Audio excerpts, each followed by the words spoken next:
குழம்புக்கு தேவையான பொருள் 2 தக்காளி, கொத்தமல்லி, 2 பச்சை மிளகாய், இஞ்சி பூண்டு பேஸ்ட்டு, 2 பெரிய வெங்காயம், மிளகாய் தூள், மட்டன் தூள், கொத்தமல்லி தூள், பட்டை, லவங்கம், சோம்பு.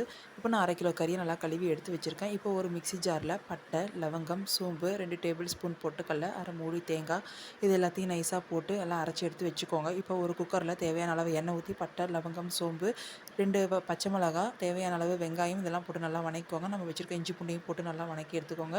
இப்போ நம்ம வச்சுருக்க கறியை இது கூட சேர்த்திக்கலாம்.